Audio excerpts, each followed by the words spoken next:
Bismillahirrahmanirrahim. Assalamualaikum warahmatullahi wabarakatuh.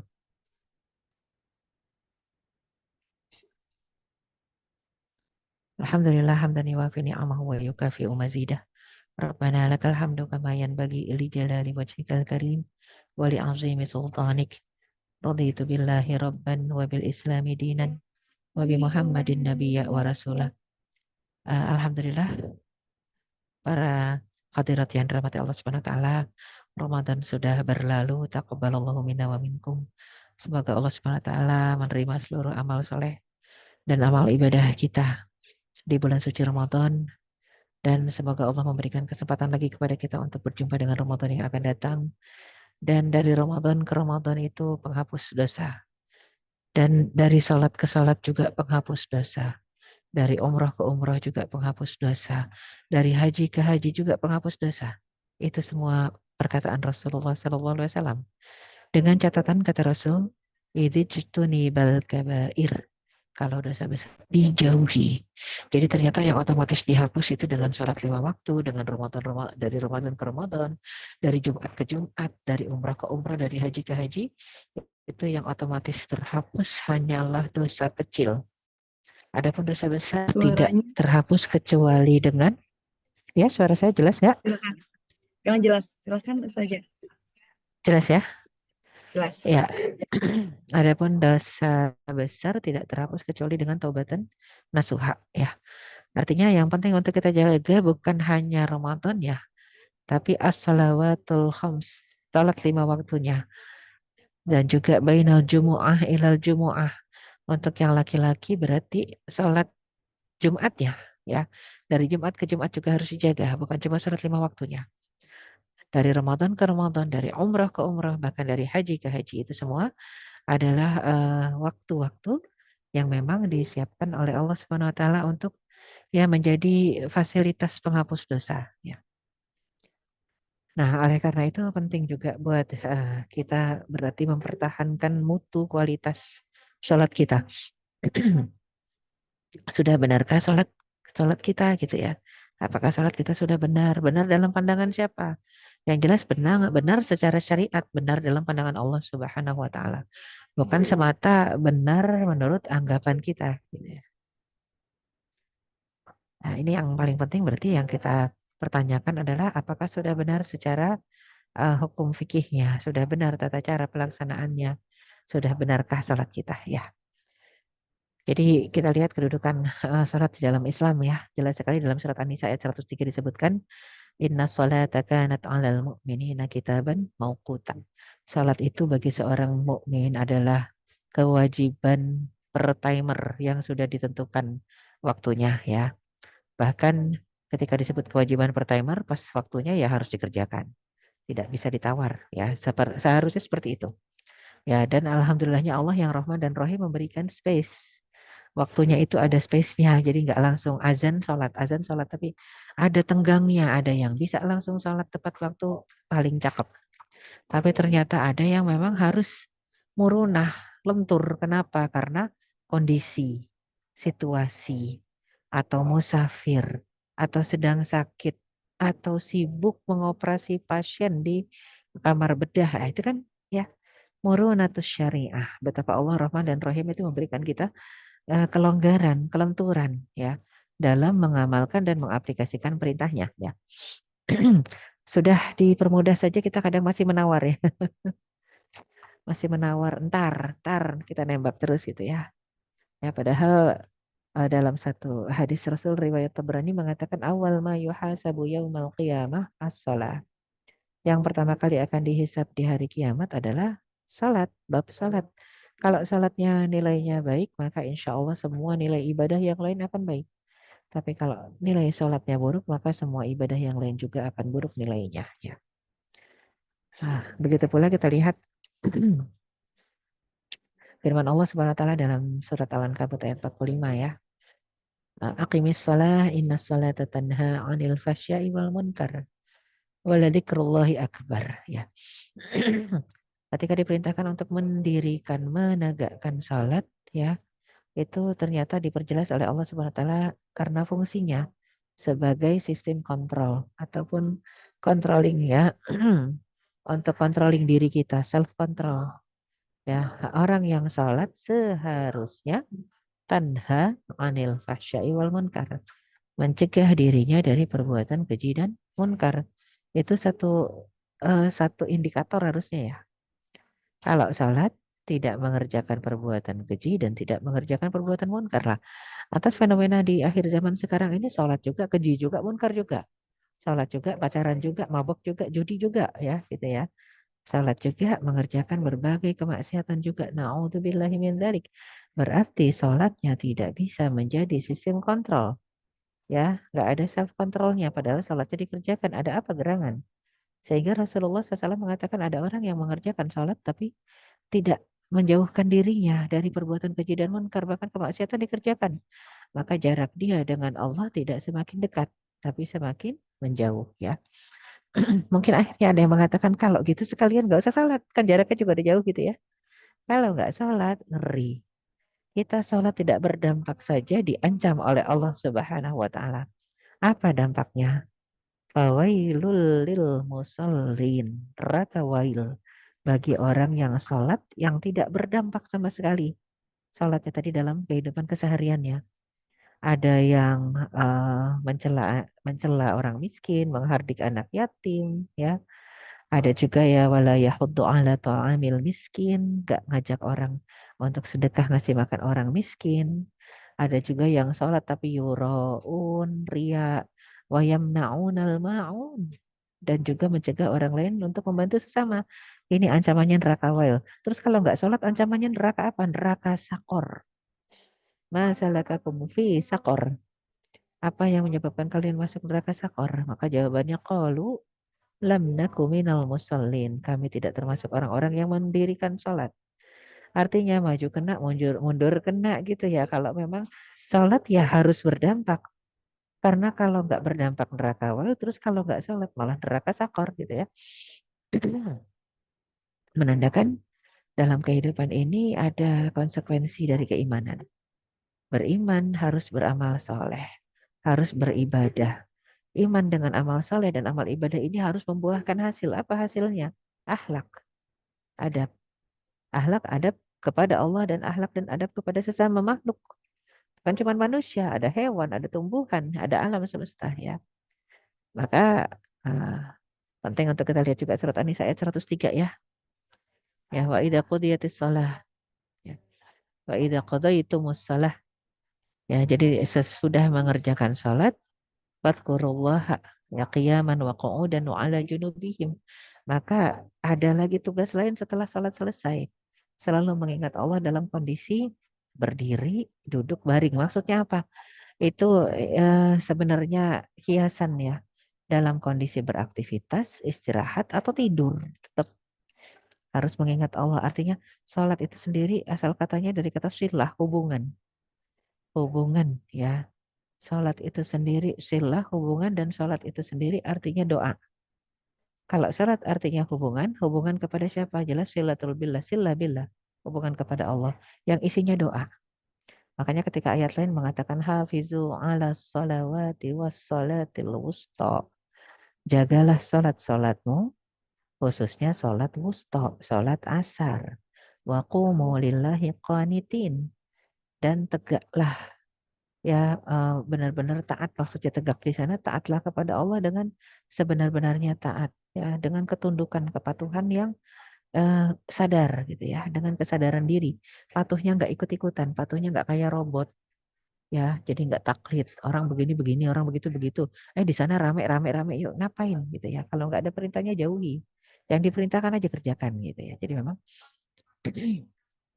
yang paling penting adalah mengingat Allah tidak hanya dalam salat, tapi mengingat Allah di luar salat juga dalam kondisi beraktivitas, istirahat, duduk, baring ya.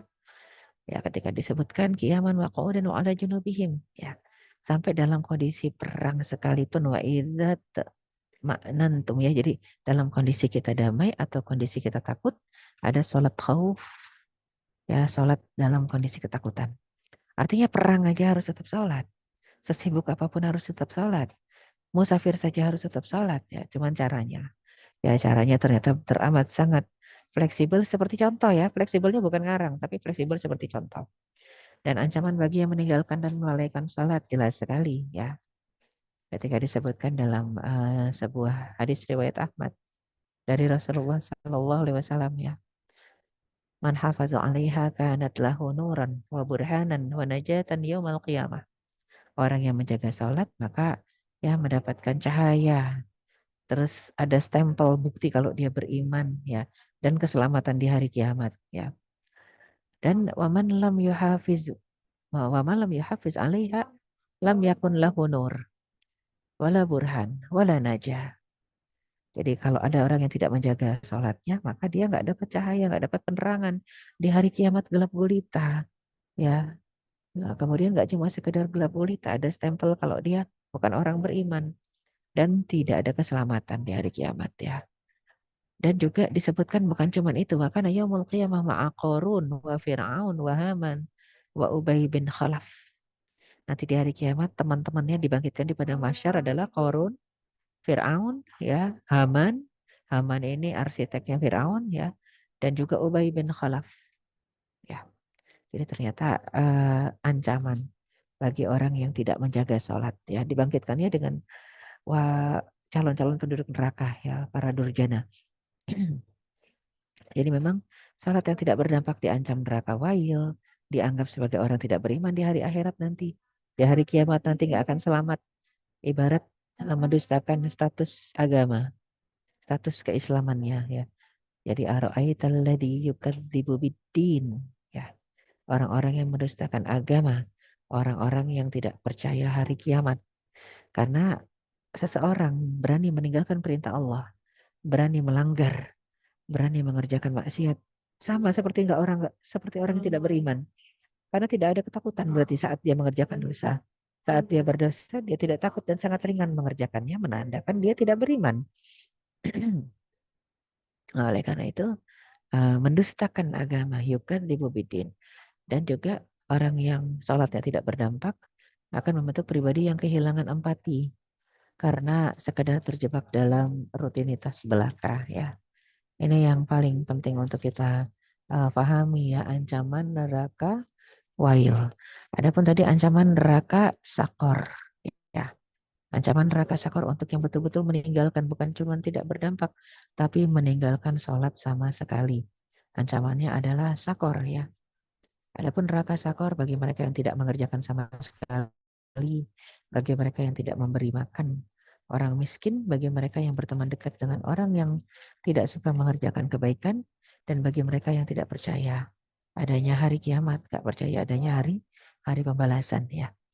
Tidak adanya kepercayaan tadi sebenarnya kadang-kadang bentuknya eksplisit ataupun bentuknya adalah nampak dalam perbuatan ya. Orang jahat itu bisa dibilang nggak beriman walaupun KTP-nya Islam.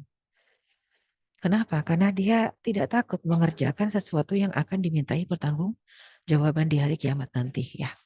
Maka dalam surat Maryam ayat 59 disebutkan, "Faqalafa min ba'dihim khalfun adha'us shalah wattaba'us syahawat fasawfa yalqawna ghayya." Kemudian datanglah setelah kaum-kaum durjana ini, para pengganti yang mengabaikan sholat ya dan mengikuti syahwat ataupun hawa nafsunya, maka mereka kelak akan tersesat. Yalqauna ghayya. Ya, orang-orang yang memang dengan senang dan suka hati, dengan sukarela berada dalam kesesatan. Dan inilah yang paling berbahaya kalau stempel sesat sudah turun dari Allah Subhanahu wa taala, maka ini bukan stempel yang mudah ya. Ini satu stempel yang sulit untuk kita elakkan sebenarnya. Ya, kemudian juga penting buat kita untuk menjaga salat terutama yang fardu tadi disebutkan. Kalau dia kitaban mauquta, dia adalah kewajiban per timer ya. Berarti harus menjaga waktunya, harus memperhatikan waktu dari salat ke salat ya. Itu yang diperhatikan waktu salat apa. Nah, ini juga umat Islam di Indonesia terkadang terjebak dengan sesuatu yang sunnah dengan mengabaikan yang wajib, mengabaikan yang fardu. Padahal yang fardu itu yang utama, yang sunnah itu tambahan. Kalau disebut fardu itu utama, maka fardu itu utamanya dengan apa? Fardu itu utamanya dengan kita ya mengetahui mana yang diwajibkan, yang tidak boleh ditinggalkan, dan mana yang memang menjadi hanya tambahan seperti kain perca. Seseorang yang memperhatikan yang nawafil ataupun yang sunnah dan juga mengabaikan yang wajib seperti pakai kain perca tapi nggak pakai baju. Ya, hanya pakai kain perca tapi tidak pakai baju. Sunnahnya banyak, mungkin banyak juga yang mengutamakan duha, mengutamakan tahajud, tapi yang nggak sholat subuh, kemudian ya sholat isya-nya terlambat atau ditinggal itu yang paling bahaya ya. Artinya buat kita untuk perhatikan semuanya.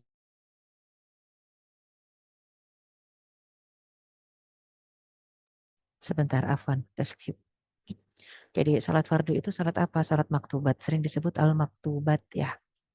Jadi ketika disebut kata Allahu ya, kutiba alaikumus siyam, kutiba kataba diwajibkan. Ya ketika disebut maktubat berarti salat yang diwajibkan. Adapun yang sunah-sunah itu tambahan. Seperti kain perca tadi. Salat fardu sering disebut salat maktubat. Yang mana yang salat fardu pasti kita sudah hafal 5 waktu ya. Ada subuh, zuhur, asar, maghrib, isya ya. Ya, itu yang semuanya dijelaskan dalam dalam hadis-hadis Rasul Sallallahu Alaihi Wasallam. Kita nggak akan mendapatkan itu dalam Al-Quran. Ada subuh, zuhur, asar, maghrib, isya ya. Jadi orang-orang yang ingkar sunnah, naudzubillah min dzalik di akhir zaman ini semakin banyak. Katanya cuma mau pakai Al-Quran aja, dari mana dia sholat? Kalau gitu dia nggak bisa sholat. Kalaupun sholat berarti ngarang, karena di Al-Quran tidak ada penjelasannya. Adanya dalam hadis-hadis Rasulullah Sallallahu Alaihi Wasallam, dalam kitab fikih, dalam kitab sirah ya. Dan salah sunnah kalau kita sebut sholat wajib tadi fardu, ada juga yang mengiringi sholat fardu namanya sholat sunnah rawatib. Ya, yang berkaitan dengan sholat fardu tentunya. Sholat sunnah rawatib artinya kalau kita lihat di subuh ada nggak ba'diyahnya, jelas nggak ada. Adanya qobliyah. Zuhur ada qobliyah, ada ba'diyah. Ya. Asar, nah asar ini ada qobliyah, ada nggak ada ba'diyah. Dia sama nggak ada ba'diyah seperti subuh. Ada qobliyah, nggak ada ba'diyah. Kemudian maghrib, ada qobliyah, ada ba'diyah. Isya, ada qobliyah, ada ba'diyah. Jadi berarti yang tidak ada ba'diyahnya adalah asar dengan subuh. Tidak ada rawatib ba'diyah. Tapi kalau sholat jenazah ada nggak? Silahkan gitu ya. Habis sholat asar, habis sholat subuh mau sholat istikharah boleh nggak? Boleh. Ya, orang Indonesia sekali lagi tidak paham itu. Beberapa masjid saya dapati untuk sholat jenazah pas di asar. Itu masa sholat jenazah dulu baru sholat asar. Ketika saya tanya kepada pengurus masjid, kenapa kok sholat jenazah dulu baru sholat asar? Ya kan nggak ada sholat sunnah sesudah sholat asar. Tidak ada sholat sesudah sholat asar dan subuh. Pertama kemungkinan nggak pernah umroh dan haji. Karena di Tanah Suci 5 waktu sholat kalau ada jenazah ya disolatin ya. Yang kedua dia tidak mengerti esensi dari hadis. Yang mengatakan tidak ada sholat la sholat ba'da subhi. La sholat ba'dal asri itu nggak ada sholat sunnah rawatib. Adapun kalau salat yang lain, apalagi kalau ada yang mengatakan salat jenazah itu sunnah, itu sudah salah kaprah. Salat jenazah itu fardu, tapi bukan fardu ain. Dia fardunya fardu kifayah. Itu pentingnya ilmu dalam mengerjakan ibadah. Ya, sampai saya suka geleng-geleng ini masjid. Ada pengurus, ada imam, tapi nggak ngerti. Ya, harusnya salat fardu dulu, ya fardu ain dulu kita selesaikan dengan harapan orang-orang yang sudah salat fardu tadi diampuni dosanya oleh Allah Subhanahu wa taala sehingga menyolatkan jenazah. Fungsi salat jenazah itu apa? Agar mayit diampuni. Kalau yang menyolatkan aja belum diampuni dosanya, gimana mayitnya mau diampuni? Ya, maka harusnya salat fardu dulu, fardu ainnya diutamakan, habis itu baru fardu kifayahnya. Ya, baru sesudah itu kita salat jenazah ya. Habis subuh, habis asar, ini penting ya. Makanya di sini pentingnya ilmu. Pentingnya ilmu agama ya, pentingnya kita mengedepankan yang namanya syariat ya, pemahaman sebelum kita mengaplikasikan sesuatu ya. Kemudian kita lihat lagi di mana di antara salat-salat yang dianjurkan dicontohkan oleh Rasulullah Sallallahu Alaihi Wasallam adalah salat munasabah. Artinya salat eh, pada munasabah-munasabah tertentu. Salat yang dikerjakan dalam munasabah.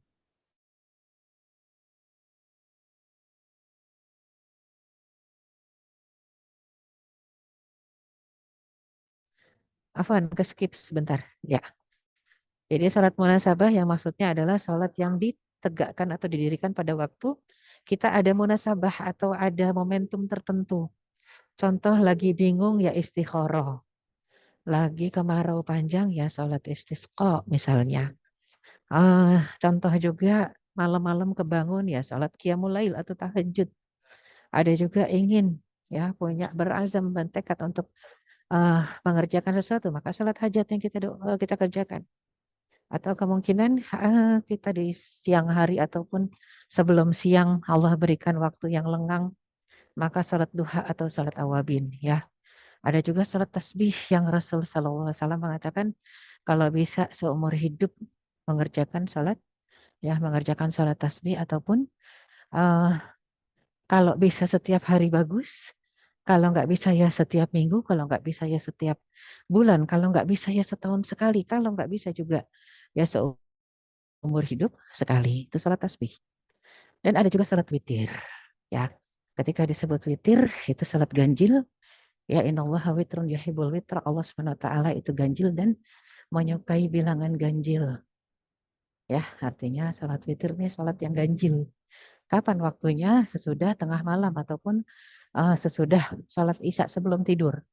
Ada dua riwayat. Penutup hari, iya betul. Ketika disebutkan penutup hari, berarti ya mau tidur atau sesudah sholat tahajud ya. Kemudian juga untuk para pria terutama wajib mencatat bahwasanya sholat fardu ain, sholat 5 waktu itu wajib dikerjakan secara berjamaah masjid, khususnya di masjid. Ya, nah ada hadisnya barang siapa yang mendengar suara azan lalu dia tidak memenuhi panggilan tadi maka tidak ada salat baginya kecuali ada undur. Ya, dan juga Rasul Shallallahu Alaihi Wasallam mengatakan al-imamu dhamin. Fungsi iman adalah sebagai penjamin. Fungsi iman adalah sebagai penjamin. Jika ia bisa memimpin salat dengan baik, maka baginya dan bagi para makmum pahala yang sempurna. Akan tapi jika imam ada kesalahan, maka kesalahan tersebut ditanggung oleh imam sendiri dan bagi makmum pahala yang sempurna. Artinya nggak perlu khawatir ya. Imamnya seperti apapun juga. Kalau memang imamnya baik, kita dapat pahala sempurna. Kalau imamnya jahat, makmum juga tetap dapat pahala sempurna. Imamnya yang menanggung dosa gitu ya. Menanggung dosanya sendiri. Itu yang paling penting untuk kita pahami ya. Kemudian juga, uh, sebentar. Rasul Shallallahu Alaihi Wasallam memberikan syarat yang layak menjadi imam salat gitu ya. Jadi yang layak menjadi imam salat ya umul qawmu aqra'uhum li kitabillah. Ketika disebutkan yang paling layak menjadi imam salat adalah yang aqra'uhum li kitabillah, yang paling fasih baca Qur'annya, makhrajnya, tajwidnya, tilawahnya. Fa in kanu fil qiraati sawa'an fa'alamuhum bisunnah. Jadi kalau ternyata semuanya baca Qur'annya bagus, semuanya hafal Qur'an, maka disebutkan yang lebih utama untuk jadi imam adalah yang a'lamuhum bisunnah, yang paling paham sunnah dan mengerjakan, mengaplikasikan dalam kehidupan. Fa'in fa'in kanu bisunnati sawa'an fa'aqadamuhum hijratan. Dan kalau ternyata ini semuanya qari, semuanya penghafal Quran, semuanya mengamalkan sunnah, maka dicari yang paling dahulu hijrahnya. Maksudnya hijrahnya yang paling dahulu sadarnya, yang paling dahulu taubatnya. Kalau ada ternyata di antara orang-orang tua ada hafal Quran, tapi dia paling belakangan, ya. Belakangan hijrahnya. Ada anak muda yang dari akil balik sudah hijrah, artinya sudah paham dari akil balik ya. Maka si anak muda itulah yang harus dijadikan imam. Fa in kanu fil hijrati sawaan fa akbaruhum sinnan. Nah, barulah kalau ternyata ini semua umurnya sama. Umurnya rata-rata 50 tahunan ya. Hijrahnya barengan gitu ya. Semuanya ahlul Quran. Nah, terus mengamalkan sunnah juga. Jadi siapa nih yang paling utama? Akbaruhum sinnan, yang paling tua baru ya. Jadi memang dilihat usianya barulah belakangan itu. Dan dari Abi Mas'ud Al-Ansari radhiyallahu anhu mengatakan, ya Rasulullah SAW bersabda yang paling berhak untuk menjadi imam adalah orang yang paling paham, paling banyak hafalan, ya hafalan Qur'annya. Dan jika dalam hal itu sama, maka dahulukan yang paling paham dengan sunnah. Jika pengetahuan sunnahnya juga sama, maka dahulukan yang lebih dulu berhijrah. Jika dalam waktu hijrahnya juga sama, dahulukan yang paling dahulu masuk Islamnya. Dan janganlah seorang mengimami seseorang yang memiliki kekuasaan. Dan jangan seseorang duduk di bangku kemuliaan milik seseorang kecuali dengan izinnya. Berkata Al-Asyad dalam satu riwayat, kata lebih dahulu Islamnya diganti dengan lebih tua umurnya. Ini hadis riwayat Muslim. Artinya lebih dahulu masuk Islamnya, atau kalau memang sudah Islam dari lahir semua, yang paling tua umurnya gitu ya. Dan juga Rasulullah SAW melarang sholat di 7 tempat. Ini penting untuk kita pahami. Ada 7 tempat yang dilarang kita sholat di sana. Pertama, tempat sampah atau tempat pembuangan ya. Tempat sampah, tempat pembuangan artinya apa? Tempat kotor. Kalau tempat sampah, tempat pembuangan, tempat kotor nggak boleh dipakai sholat. Harus cari tempat yang bersih. Bersih dari apa? Bersih dari najis. Bukan bersih dari debu ya. Misalnya padang pasir, ini kan debu semua isinya. Nggak ada yang lepas dari debu lah. Debu itu suci. Kita juga tayamum pakai debu. Jadi yang disebut sampah itu ya memang betul-betul sesuatu yang najis ya. Sesuatu yang memang najis, yang identifikasi najisnya sudah kita bahas ya. Najis itu memang sesuatu yang harus dibersihkan daripadanya. Seperti darah, bangkai ya, muntah, kotoran itu najis. Nah kemudian juga tempat penyembelihan hewan. Kenapa nggak boleh? Karena banyak darah mengalir di sana. Bekas-bekas darah harus dibersihkan betul-betul total ya. Tempat penyembelihan hewan. Kemudian kuburan. Kuburan nggak boleh dipakai salat. Salat yang pakai ruku dan sujud. Kalau yang nggak pakai ruku dan sujud, salat jenazah boleh. Bukan cuman boleh, itu Rasul mencontohkan bahkan di Uhud. Rasul sampai salat berkali-kali ya. Saat menguburkan Pamanda Hamzah bin Abdul Muthalib dengan para syuhada Uhud yang 70 orang itu, Rasul salatkan. Padahal kita udah tahu kalau orang syahid tidak disalatkan gitu ya. Kalau syuhada itu sebenarnya nggak disalatkan nggak apa-apa. Cuman memang ada bentuk sayang dan cinta sampai sekarang juga kita lihat di Palestina para syuhada disalatkan juga ya. Walaupun memang tidak diganti pakaiannya, tinggal di ini saja dimasukkan dengan bungkus, kadang bungkusnya plastik, kadang kain kafan darurat. Kondisi darurat, ad-darurat tubihul mahzurat. Semua kondisi darurat membolehkan yang dilarang sekalipun. Nggak ada kain kafan, sudah. Ya, jadi sudah seadanya. Bahkan orang syahid di medan pertempuran sebenarnya nggak dikafanin, nggak apa-apa. Langsung dipendam, dikubur itu bersama pakaian-pakaiannya yang berdarah-darahnya. Ya, udah namanya kondisi perang ya. Kalau dalam kondisi perang kita harus gali kuburan sebanyak itu. Makanya syuhada Uhud itu ditumpuk. Ya, ditumpuk. Yang paling banyak hafalan Qurannya paling bawah, lebih dulu masuk ya. Jadi memang eh, ini pentingnya untuk kita memahami ya ilmu fikih dalam ibadah, bahkan sampai juga fikih fikih ibadah dalam fikih menguburkan jenazah itu ya. Jadi memang seperti itu. Kenapa? Karena memang semuanya pakai ilmu pengetahuan. Ya. Rasul melarang sholat di 7 tempat. Pertama tempat sampah, tempat penyembelihan hewan, kuburan, jalanan. Ya jelas ya kalau di jalanan nggak akan aman ya, ntar ketabrak, ya kesenggol onta kalau dulu ya, atau ketabrak kuda. Kalau sekarang kan mobil lebih parah ya.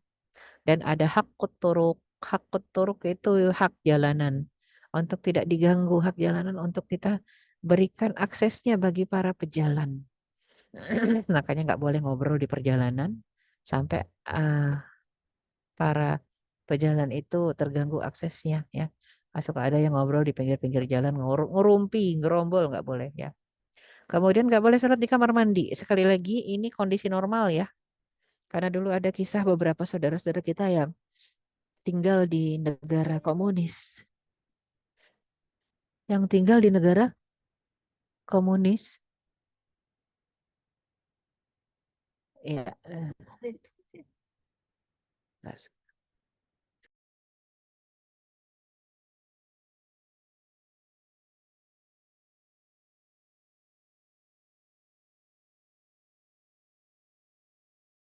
ya maaf. Kita pernah mendengar satu kisah ya, beberapa waktu lalu ketika masih ada negara-negara komunis seperti Rusia, ya, Cina, itu ya, daerah-daerah yang memang tidak beragama sama sekali dan sangat pantang melihat umat Islam sholat ya, maka ada beberapa saudara-saudara kita yang terpaksa sholatnya di kamar mandi ya. Mereka sempat bertanya fatwanya gimana nih untuk kami yang sholatnya di kamar mandi ya. Nah, sekali lagi prinsipnya ad-darurat tubihul mahzurat. Segala sesuatu yang masuk skala darurat, yang bikin darurat itu kalau terancam nyawa ya. Semua yang statusnya mengancam nyawa, maka tubihul mahzurat ya, dia akan sampai kondisi membolehkan yang dilarang sekalipun ya. Kemudian juga melarang sholat di kandang unta ya. Maksudnya kandang unta, kandang apa aja sebenarnya sih ya. Jadi termasuk kandang unta tadi. Ya, kemudian karena kotornya ya. Karena bukan cuma masalah kan mungkin ada yang mengatakan dan sudah paham ya. Kotoran hewan yang dagingnya boleh dimakan itu tidak najis ya.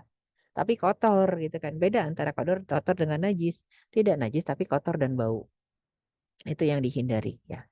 Terus tidak boleh sholat di atap Baitullah. Ya, itu tempat ada 7 tempat yang memang diwanti-wanti oleh Rasul Sallallahu Alaihi Wasallam agar kita menjaga sholat kita dengan kekhusyuannya, dengan kebersihannya, dengan adabnya, dengan akhlaknya, ya, dan menjaga aplikasi dari sholat itu sendiri. Apa itu yang harus diaplikasikan? Tanha anil fasya'i wal munkar. Dampak sholat harusnya mencegah kita dari perbuatan keji dan munkar. Wallahu a'lam bisawab. Aku luka hadza wa astaghfirullah li wa lakum. Minkum wa billahi taufiq wal hidayah. Wassalamualaikum warahmatullahi wabarakatuh.